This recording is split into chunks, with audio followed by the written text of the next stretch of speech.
I don't think there is an exact year to say that you were born in the good old days or not. I was born in 2005, and they told me in school a couple times that my grade was the last grade to really live a childhood before social media and the internet, at least before it became part of our world as we know it. I remember when I was a kid, when there was no internet and you called your friends from the home phone to hang out, and you were just outside all day, swimming in the pool, just running around, playing kickball. I don't know. I think myself, personally, I was lucky and had a good childhood. And I don't think because you're born in a specific year that you're now different as a person just because you are now growing up in a completely different world, really. I mean, yeah, even if I was in middle school and I had Instagram or Snapchat or whatever, and I think to kids being born in the last 5 years, 10 years, and they're growing up with AI, that's so crazy. What's the world gonna look like when they're my age? In like 10 or 15, 20 years? What's their world gonna be when they're my age? And I don't think it's a never ending worsening of time. I mean, I do think about if I grew up in the 60s, 70s, 80s, 90s, obviously there's so much more convenience today, but sometimes I dream about not having a constant worry of embarrassment. Because sometimes when I'm hanging out with friends or especially at a party, I feel like I'm always being watched. And not just watched by other people, but it feels like at any time I can be recorded, and any kind of action of mine can be recorded and it can be remembered as it was. It's not like I'm doing anything bad. I just feel like it's not part of our human nature to have that worry. And sometimes I dream of living back then for a time when there was no need. I mean, I just think about like the fashion of like the 70s and 80s and going to clubs, and you didn't have a worry in the world. The most people could do is maybe take a film photo of you. But now it feels like anything is captured in 4K, and soon you can make any kind of video with AI. It doesn't even need to be real anymore. You can just make it up. It's like we don't even really care anymore what's real, what's reality. And I'm not sure why. I've been seeing all these commencement speeches by CEOs at universities, and it's like every single one of them is an ad for AI. It's like, what are you doing?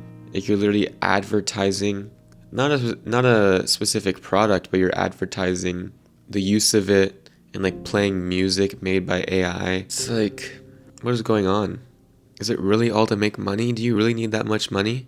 Like, how far away from reality do you have to be to have millions and millions and millions of dollars personally and just want more? Like, what do you really want? Because I don't think it's peace that you want. It's like you're working for a company, and I understand that, especially if it's like a public company, you always need to make more and more and more money to please the shareholders. But I just feel like we're individuals, and you have to remember that. We're individuals, and if you have a family, that's all that's important. But the most important thing is peace. And sometimes I envy a world where there's no TV, no laptop, no phone. You wake up and there's just complete silence.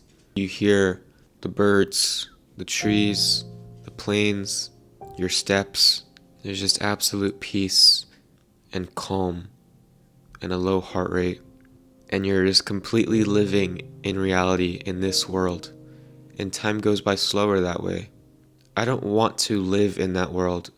We're all in this world together now. And we have to do what we can to preserve what's good that we have.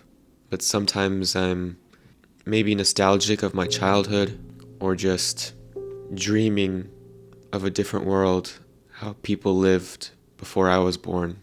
It sounds nice, being able to go out and not worry about your social status as much, how people are going to view you, or just knowing less, being more ignorant. They say that from multiple studies that a human can really only know like 150 people, like really know and be a part of your group. At any given time, people can leave and come and go, but 150 people is kind of the limit of your family, I guess. And I think about that when I'm on Instagram and seeing old friends or just old people I used to know from high school. And it's like it's years later and I'm still seeing their photos and what they're up to. I'm never gonna see them again unless I just run into them or if it's like a high school reunion. I am never seeing these people again. You know, I have some good memories with them, as you do with a lot of random people, but this is not human nature. And so I've just been unfollowing, like, no hatred or ill will, but I've been unfollowing people that are really not a part of my group. It's just ignorance and it's a waste of time to really be consuming, not even reality, you're consuming content from a person you used to know. It's just like a lose-lose, complete waste of time. That's something I don't like about the world we are living in now, is that there's just so much consuming. Every day you wake up, and if it's not Instagram, it's YouTube. And I love YouTube, but still, just consuming random shit. That's why I say if you're born before 2006, you at least had it for a time. And if you want it now, it has to be a very conscious choice to get off social media and the internet for a time. But with other people, there's no really escaping it when you're out and about now. There's no escaping the worry or the reality of maybe being filmed and just having your whole life on display, possibly.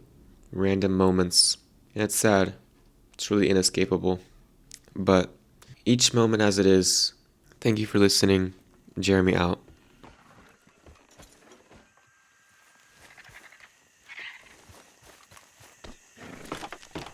Would you mind taking the reins? I want to have a look at these papers. Sure. I'll direct you.